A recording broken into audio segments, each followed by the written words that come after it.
Hello dolls, and welcome back to another video. Today I would like to talk about the wonderful world of psychedelic art of the 60s and 70s. Especially the late 1960s had the most beautiful art in my opinion, and it is a very distinctive look. These posters that you see, all the concert posters, all the album cover designs, everything had this very specific late 60s psychedelic look. And today I would like to take a look at where this style came from, who were the artists who propelled this, and why did it gain such popularity in the late 60s and after that kind of faded away. I feel like this style of poster is still very much associated with the late 1960s because afterwards, or like after the mid 70s, let's say, it wasn't really used that much anymore. So yeah, get comfortable, get yourself a drink, and let me take you back to Haight-Ashbury in the late 1960s, when psychedelic posters started to change music promotion. The late 60s were painted in colors no one had seen before. Fiery oranges, electric blues, letters that bent and dripped like melting wax. Posters for concerts weren't just announcements anymore. They were portals drawing you into a world where sound, vision, and spirit merged. Born in San Francisco, carried across oceans and plastered on the walls of dance halls and dorm rooms, these swirling artworks became the visual language of a generation. They told the story of mind-expanding journeys, of music that seemed to stretch time, of clothes that turned bodies into living canvases. For a few incandescent years, the posters were the pulse of the counterculture, until the tide shifted and the dream dimmed. Yet even as the era faded, the colors never truly washed away. Chapter 1: Cultural Roots of Psychedelic Art. The psychedelic art movement sprang from the radical cultural shifts of the late 1960s. In the United States, particularly in San Francisco, young people were rebelling against convention and exploring new ways of living, thinking, and creating. The Haight-Ashbury neighborhood in San Francisco became a focal point of the hippie counterculture, an incubator for ideas, expression, social thought, and above all, music. I made a video all about Haight-Ashbury before, and I'm just gonna link that here in case you want to know a little bit more about this very special place. At the heart of it all was the psychedelic experience, often fueled by LSD and other mind-altering substances, which opened the doors to vivid imagination and altered stages of consciousness. This cultural moment demanded a new kind of art to visually express the trippy, consciousness-expanding vibe that so many young people were chasing. It's no coincidence that psychedelic art flourished from about 1966 to 1972, just as psychedelic music and the hippie movement hit their peak. The word psychedelic itself means mind manifesting, and the art associated with it was all about manifesting inner visions onto the pages. The raw concerts of the time weren't just musical events, but full-on sensory experiences. Think of swirling liquid light shows projected on walls and people dancing in kaleidoscope clothing. To promote these happenings and to capture their spirit, a new graphic style emerged. Concert promoters like Bill Graham in San Francisco and Chet Helms of the Family Dog Collective turned to young artists to create posters that would grab attention and embody the music's energy. Importantly, psychedelic poster art was also a direct reaction against the clean, minimal designs that had dominated earlier in the decade. Mid-century graphic design favored simple layouts, easy-to-read text, and lots of blank space. Think about the Swiss modernist style. That kind of like mid-century modern style that we now still refer to a lot was often very clean and minimal. That is why it still feels kind of modern. But the hippie generation wanted the exact opposite, an art style as free, as complex, and unconventional as their lifestyles. One poster artist joked that white spaces were considered a bête noire, an anathema to the psychedelic designers. They aimed to fill every inch with color and detail. In effect, the psychedelic posters broke all the rules of traditional graphic communication. Rather than delivering a clear message at a glance, these posters reversed the rules. They often had to be deciphered by the viewer, engaging you longer in the act of looking. This was deliberate. If you were really interested in the message and likely in the mindset to appreciate it, you'd take the trouble to work it out. The posters turned advertising into a kind of visual puzzle or game, perfectly in tune with the era's love of mystery and exploration. Politically and socially, the late 60s were a time of upheaval and idealism. The Vietnam War, the Civil Rights Movement, and various freedom movements gave youth a strong sense of group identity and rebellion against the establishment. Psychedelic art grew in this soil of activism and experimentation. It drew inspiration from a mix of sources that mirrored the era's eclectic international mindset. Everything from Eastern mysticism to indigenous art traditions filtered into the psychedelic aesthetic. As art critic Thomas Albright noted, the stylistic trademarks of psychedelic art included vivid color, vibrant energy, flowing organic patterns, and a tendency to compress time and space, bringing together elements of disparate cultures and eras into elaborate montages.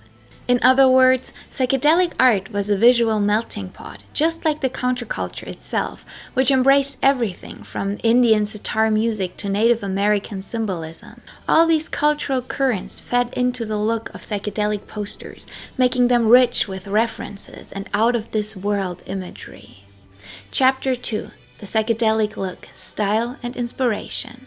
So what did the psychedelic posters actually look like? To put it in short, mind-bending. These designs were a far cry from any advertising posters that came before. Take one glance at a classic late 60s rock poster and you'll see the style that is so often called trippy or hallucinatory.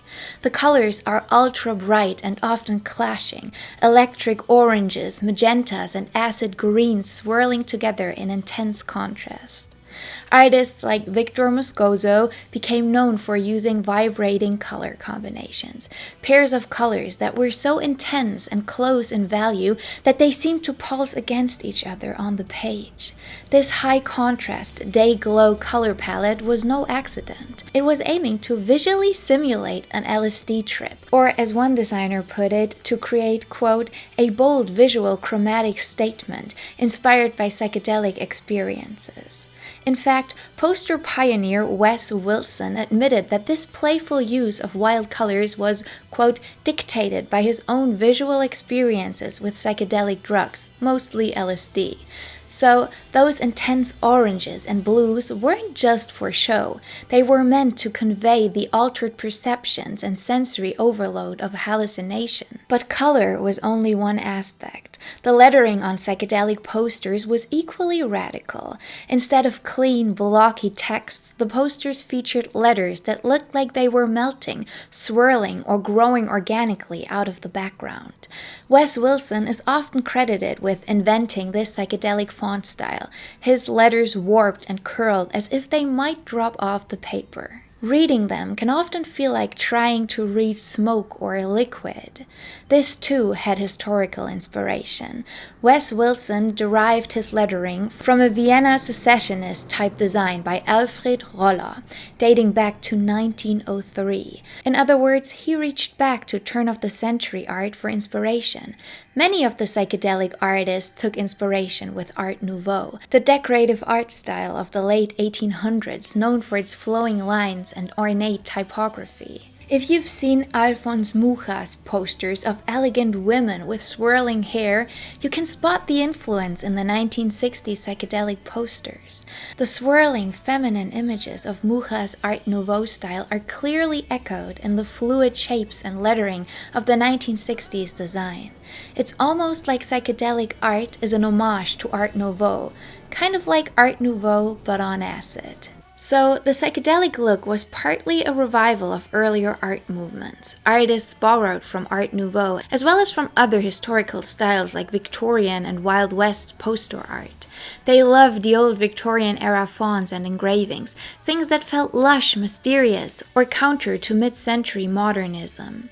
These elements were combined with influences from surrealism and underground comic books, creating images that were fantastical and sometimes cartoonish. And then the artist cranked the color contrast up to 11, as one author aptly said, yielding the kaleidoscopic, eye-popping images we now instantly recognize as hallmarks of the psychedelic 60s. Common visual motives in Art Nouveau included organic flowing patterns like vines, waves, or smoke, mandala-like circular designs, and often a mixture of images collaged in a dreamlike way. It wasn't unusual to see, say, an old-fashioned photograph or a Victorian illustration dropped into a poster and then surrounded by psychedelic lettering and colors.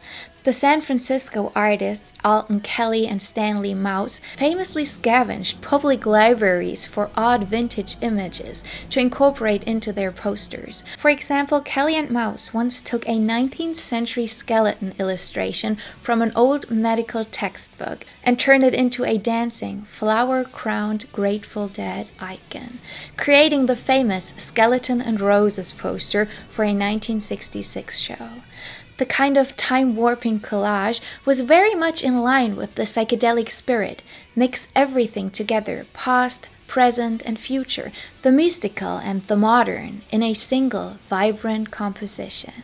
Crucially, the psychedelic style sacrificed legibility for beauty. Posters were not instantly readable. The text and images often flowed together in a single integrated design that was almost illegible at first glance. As mentioned earlier, this was a conscious strategy to draw viewers in. A poster might require a few moments or minutes of staring before you deciphered that it says Jefferson Airplane at the Fillmore Auditorium Saturday night. The designers assumed, usually correctly, that their target audience would take the time to decode the message. After all, the posters were speaking directly to the hippie subculture, who appreciated the mysterious imagery. As one historian noted, the goal of these posters was not quick clarity, but to engage the viewer for as long as possible, rewarding those who pondered the artwork. In a way, looking at a psychedelic poster could feel like a little trip in itself, a journey from confusion to aha, when the shapes finally resolved into words and figures. To sum up the look, wild color, ornate hand-drawn lettering, fluid organic shapes, and electric imagery were the defining features of psychedelic poster art. It was a style designed to grab attention and blow minds, and it perfectly reflected the ethos of the late 1960s, challenging norms, celebrating creativity, and inviting everyone to tune in, turn on, and drop out into a new visual experience. Chapter 3. The poster boom and its trailblazers. By 1966, the psychedelic poster scene was in full swing, especially in San Francisco. The city's thriving music scene, with bands like the Grateful Dead, Jefferson Airplane, Janis Joplin's Big Brother and the Holding Company, the Byrds, and many others, provided the perfect canvas for poster art. Impresarios like Bill Graham, who ran the famed Fillmore Auditorium, and Chet Helms, who organized dances at the Avalon Ballroom, hired local artists to create promotional posters for every show. These posters quickly became collector's items almost as soon as they were printed. Fans would eagerly snag copies of telephone poles or venue walls to decorate their own spaces. The demand was so high that print runs increased into the thousands, and enterprising shops in the Haight-Ashbury district, the local hat shops, began selling extra copies as art prints. What started as ephemera advertisements became treasured art pieces that people wanted to keep, a testament to how striking and meaningful the designs were to that generation. At the forefront of this boom was a group of artists later dubbed the Big Five of San Francisco psychedelic posters: Wes Wilson, Victor Moscoso, Stanley Mouse Miller, Alton Kelley, and Rick Griffin. Each brought their own flair, but together they helped lay down the warped visual language of 1960s psychedelia.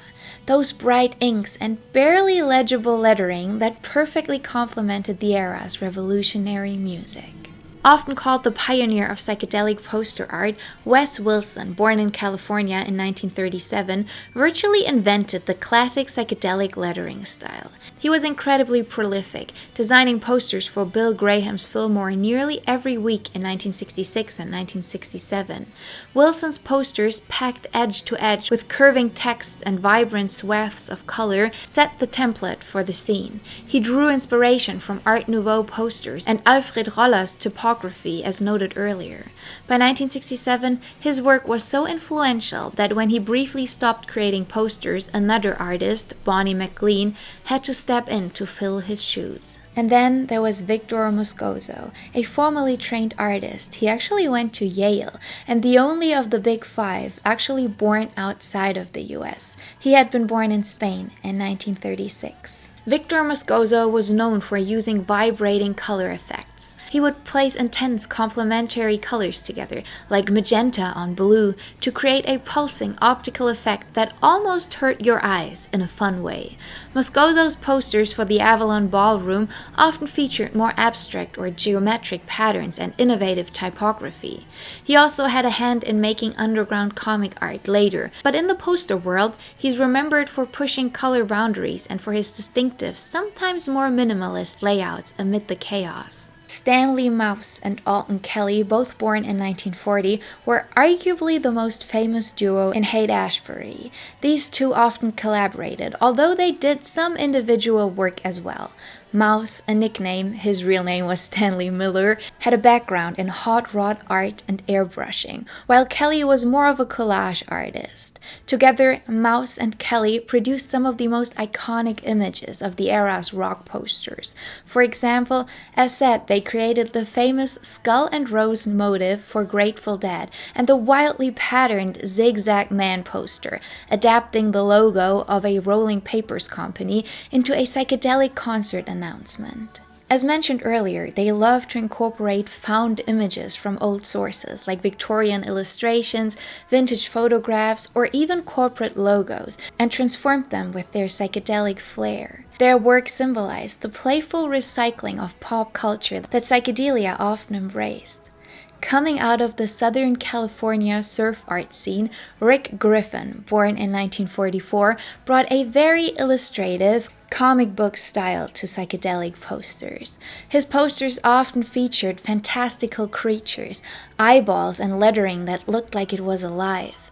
One of his most famous pieces is the Flying Eyeball poster from 1968 for a Jimi Hendrix concert, depicting a winged eyeball creature against a cosmic background with the text warped around it. Griffin's style was highly detailed and imaginative, drawing on Surf Cosmic's native Pacific Coast motifs and his own psychedelic vision. He joined the psychedelic art scene a bit later, around 1967, but quickly became one of its leading lights. These Big Five artists produced a staggering number of posters in the span of just a few years, hundreds of unique designs filled with inventive art. Between the Fillmore series, Bill Graham's numbered posters, and the Family Dog series, Chet Helms' Avalon posters, more than 700 psychedelic poster designs were created from 1966 to 1972. That's an incredible outpouring of creativity in a short time. In mid-1967, at the height of the Summer of Love, posters were being printed in runs of 3,000 to 5,000 copies and plastered all over town. Today, those same posters, once given away for free or sold for $1, are valuable collectibles. Later prints are relatively affordable. A 1967 poster might be about $100 now, but the rarer, earlier editions have fetched over $10,000 from avid collectors. What was once considered disposable advertising is now fine art, displayed in galleries and museums and traded at auctions. But even though these artists shaped so much of the visual language of the late 1960s, their pay was small. In truth, most of them earned very little in the 1960s. A Fillmore or Avalon Ballroom poster commission might bring in $50 to $100 per design, hardly enough to cover rent in San Francisco, let alone match the cultural impact their work carried. Wes Wilson recalled that early on he was paid around $75 for a poster by Bill Graham, even as those prints became the face of an entire movement. Victor Moscoso later joked that, quote, "We weren't making money, we were making history." For many of the Big Five, posters were a way to survive modestly while being at the very center of the counterculture, but definitely not a path to wealth. Ironically, the same sheets of paper they once sold or gave away for free now trade hands for thousands of dollars, enriching collectors far more than the artists who created them. While San Francisco was the epicenter, the psychedelic poster phenomenon wasn't confined there.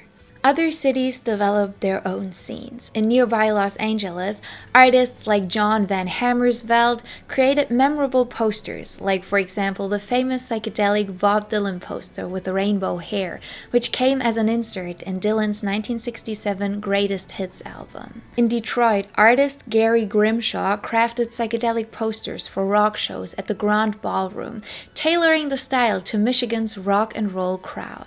And notably in London, a duo known as Habsha and the Colored Coat, the alias of Michael English and Nigel Weymouth, produced silkscreen printed psychedelic posters for the British underground scene. Their posters advertised events at clubs like the UFO Club, and they became so popular that they helped launch the commercial sales of posters in England through shops on Carnaby Street and elsewhere. Habsha's work was every bit as vibrant as their American counterparts. One of their most famous pieces portrayed Jimi Hendrix as a psychedelic Native American chief, complete with a peace pipe and a hunting bow for a 1967 London gig. This transatlantic spread shows that psychedelic art was truly a global language of youth culture in the late 1960s. But apart from the Big Five, there were other notable artists in the scene. Bonnie MacLean, one of the few female poster artists at the time, designed many beautiful posters for the Fillmore after 1967, bringing a slightly more refined and nuanced style. Her husband, Bill Graham, was the great impresario of the San Francisco rock scene, a sharp, tireless promoter who turned the Fillmore Auditorium into the beating heart of psychedelic music, booking everyone from Jefferson Airplane to Jimi Hendrix and Janis Joplin. His vision and business drive gave the counterculture its most iconic stage. Lee Conklin became known for his insanely detailed posters, where you could find hidden images and faces embedded in the lettering, especially if they were, as one writer put it, quote, likely stoned at the time. His 1967 Santana Lion poster, which hid a lion's face composed of naked human figures, is often cited as a masterpiece of hidden psychedelic imagery. Bob Raphael Schnepf, Victor Moscoso's colleague, and others like David Singer, who continued the Fillmore posters into the 70s with a more collage style, also contributed to the rich tapestry of psychedelic graphics. In short, a small amount of young artists was churning out imaginative posters, and their work collectively defined the visual identity of the counterculture. The posters did more than announce concerts. They became part of the culture themselves. College dorms, hippie crash pads, and music stores were adorned with these prints. A great poster might be ripped off a wall by an enthusiastic fan before the event even happened. The imagery spilled into magazines, flyers, and comics of the time, creating an overall psychedelic graphic look that could be seen in album covers and even advertisements aiming to appear hip. The poster artist had effectively elevated concert posters to a legitimate art form. As one retrospective noted, the Big Five and their peers, quote, elevated the poster into a functional art form. And even today, decades later, you don't have to look far to see their influence in modern design. Chapter 4. Beyond Posters, Psychedelia in Music and Fashion. But psychedelic art didn't stop at posters. It blossomed across the entire spectrum of late 1960s culture, most prominently in music and fashion. In fact, music, visual art, and fashion were deeply intertwined during the psychedelic era, each inspiring the other. The rock music of the late 60s was the direct inspiration for many psychedelic artworks. Legendary bands like the Beatles, The Doors, Pink Floyd, the Jimi Hendrix Experience, and the Grateful Dead were not only making music that sounded psychedelic, but they wanted visuals to match. Concert posters we've been discussing were one expression of that, but also album covers became canvases for psychedelic art. A classic example is the Beatles' Sgt. Pepper's Lonely Hearts Club Band from 1967. The album cover, a colorful collage of figures with a floral, almost hallucinatory tableau, which, while being a little more pop art, definitely captured the psychedelic spirit. The Beatles' later venture into an animated film, Yellow Submarine from 1968, featured swirling psychedelic animation designed by artist Haight-Ashbury, bringing the aesthetic to the big screen. Pink Floyd's early shows in London were accompanied by wild light projections and avant-garde graphics. Their poster art, often by Haight-Ashbury in the UK, featured abstract, mind-bending imagery. Jimi Hendrix albums and posters often portrayed him in cosmic or surreal settings. In one famous poster image by artist Matti Klarwein for Axis Bold as Love, Jimi is depicted with multiple arms in the style of a Hindu deity, merging psychedelic imagery with Eastern iconography, a blend very much en vogue at the time. At live concerts, light shows and visual effects were an integral part of the psychedelic music experience. Liquid light shows, where colored oils and dyes between glass plates were projected overhead, making constantly morphing blobs of color, turned concert halls into living psychedelic paintings. The poster artists often referenced these light show looks in their designs. For instance, abstract blobs or radiating patterns. Bill Ham, a pioneer of the liquid light show in San Francisco, created projections that immersed visitors in a bath of color and motion, and poster art strove to capture that motion on static paper. And soon, the psychedelic trippy look leapt off the posters and onto people's bodies. Youth fashion in the late 60s became brightly colored, boldly patterned, and delightfully unconventional, effectively wearable psychedelic art. Designers and ordinary people alike experimented with clothing that reflected the new psychedelic aesthetics. For example, tie-dye shirts with their vivid, swirled patterns became a hippie staple, literally looking like a psychedelic color experiment. Bold paisley patterns with their teardrop shapes of Persian origin came back into vogue since they resonated with the intricate organic motifs seen in psychedelic graphics. People wore embroidered denim, fringe vests, bell-bottom pants with colorful prints, and neon or day-glow accessories, all of which echoed the wild color schemes of psychedelic art. An exhibition on psychedelic posters and fashion notes that fashion both reflected and influenced the psychedelic look of posters, showcasing everything from embroidered denim and hippie fringe to crochet and velvet styles that mirrored the poster art's eclectic style. In essence, the art and the clothes were part of the same cultural feedback loop. Even the more mundane objects of everyday life got a psychedelic makeover. Hippies and artists took to painting murals on building walls with psychedelic designs, decorating Volkswagen vans with swirling colors and peace symbols, and sticking psychedelic stickers and decals on everything. As one analyst put it, quote, "An overlay of psychedelic decoration worked to transform mass-produced utilitarian objects, automobiles, vans, windows, walls, into artifacts identified with the subculture. The entire environment, from your living space to your clothes and concert tickets, could be drenched in psychedelic style, making daily life feel a bit more like an ongoing art happening." I showed you in a video a couple of weeks ago this book that I have about advertising from the 1960s, which is basically just pictures of advertisements from the 60s. And you can definitely see that during the late 60s, not 66, 67, but like 68, 69, the psychedelic style had very much made its way over into mainstream culture, and a lot of big brands were catching on. It's worth noting that this psychedelic, hip language even entered the mainstream briefly. By 1967 and 68, advertising agencies tried to capitalize on what they refer to as the hip look. You'd see mainstream magazine with advertisements featuring pseudo-psychedelic fonts or swirling graphics to sell everything from soda to cars. The irony of using countercultural art to sell products wasn't lost on everyone, but it also showed how powerful and popular the style had become. Psychedelia had, if only for a moment, captured the public imagination. In summary, the late 60s was a time when music, art, and fashion formed a united front of psychedelic expression.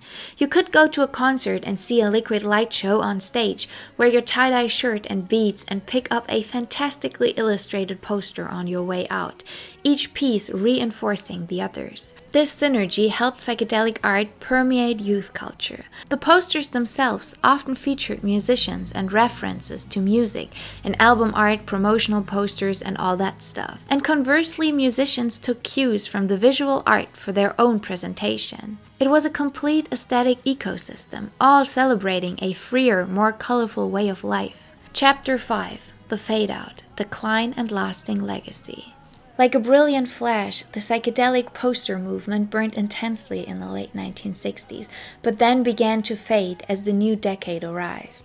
By 1969 and 1970, several factors contributed to the decline of psychedelic art's dominance. Culturally, the utopian optimism of the mid-1960s was beginning to wane. The events of 1969, from the Woodstock Festival's chaotic mud and glory to the darker turn of the ultimate free concert, symbolized the climax and a turning point for the hippie era. The early 1970s brought a more sober atmosphere in music and politics, and the flashy psychedelic style started to seem dated or overly tied to a past movement. I feel like the Altamont Free concert is such an important part of late 60s history, so if you would like to see a video all about that, let me know. I would love to make one. On the business side, the rock concert scene was changing. Bill Graham, ever the savvy promoter, realized that as rock moved from a niche counterculture thing to big business, the marketing needed to broaden. Around 1969, Graham began commissioning poster designs that were more straightforward and legible, stepping away from the extreme psychedelic curlicues. The simple reason? He needed to sell more tickets, and mainstream audiences, or the parents buying the tickets for teens, might not respond to a hard-to-read acid poster. At the same time, other promoters and venues started relying more on other media, like radio advertisements, newspaper listings, and magazine ads to promote concerts. Those channels favored clear messaging over artistic flourishes, so the classic psychedelic poster as an advertisement tool became less in demand. Additionally, one of the major hubs for psychedelic posters, Chet Helms' Family Dog Collective, which ran the Avalon Ballroom dances, went out of business by the end of the 1960s. This left Bill Graham as the main game in town, and as noted, he was pivoting into a new aesthetic. Some of the pioneer artists also moved on.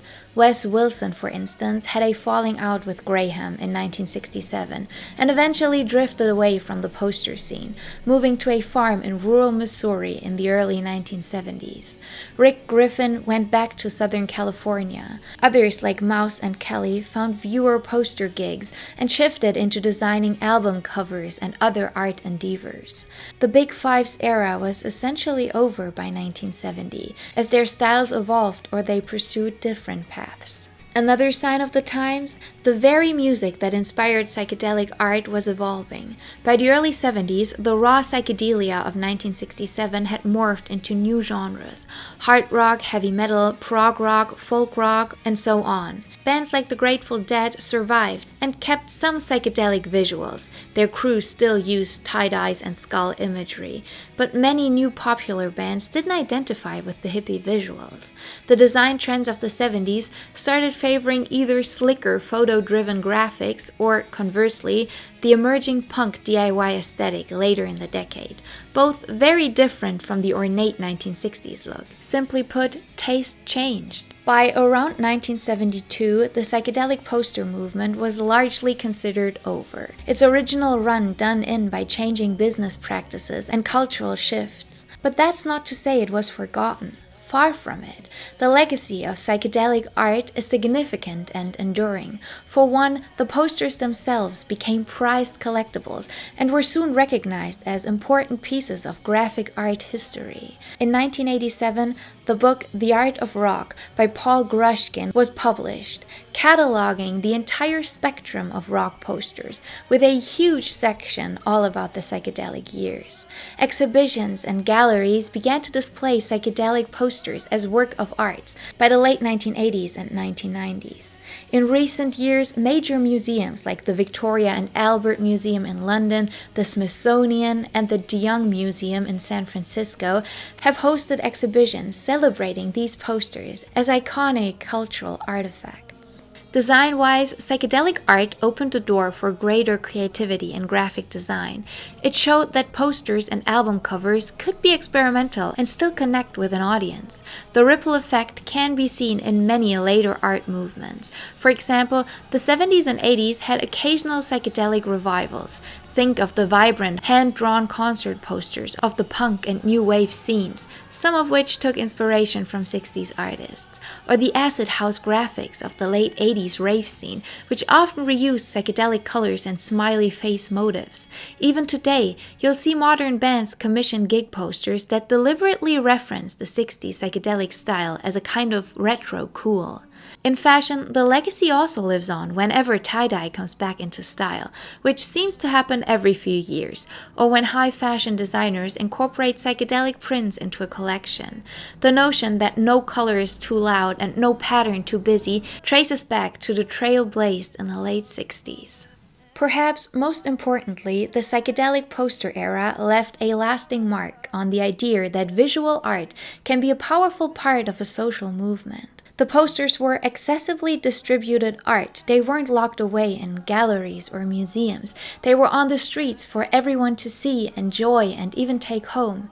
This democratization of art, much like the Mexican muralists or the pop art movement in their own way, had inspired many subsequent generations of artists. Street art and festival art today owe something to the path the psychedelic poster artist paved, showing that art can engage people in everyday places and become part of a collective cultural identity.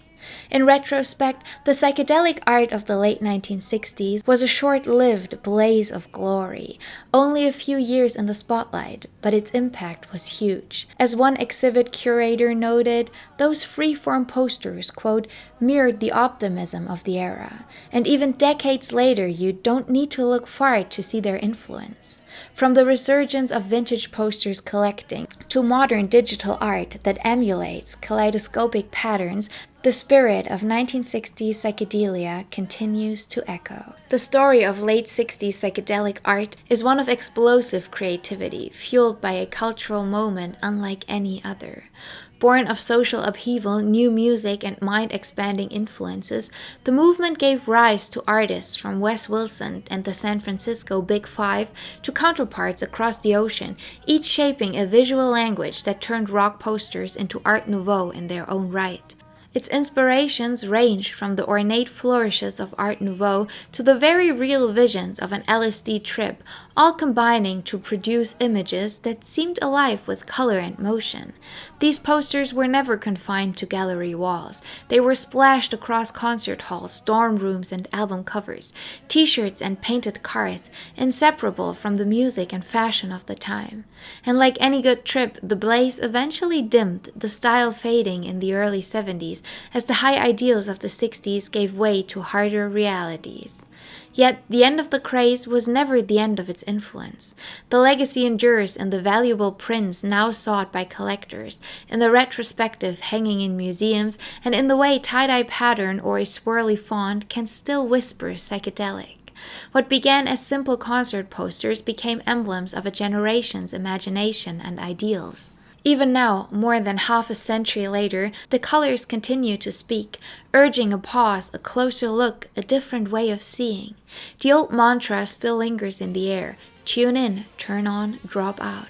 Or perhaps drop into the art itself and let it carry you on its endless, vibrant journey.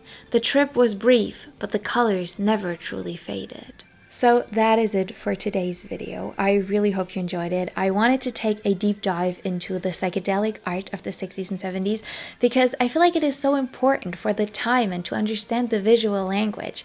And it's something that I'm just very interested in. So I really hope you enjoyed the video. I would love to know if there's a specific art piece from the time of psychedelic posters that you love, and maybe you want to share that in the comments so that everyone can look it up. If you enjoyed the video, I would love you to give it a thumbs up and maybe even share it with a friend. It supports me, it supports the channel, and it would truly mean the world.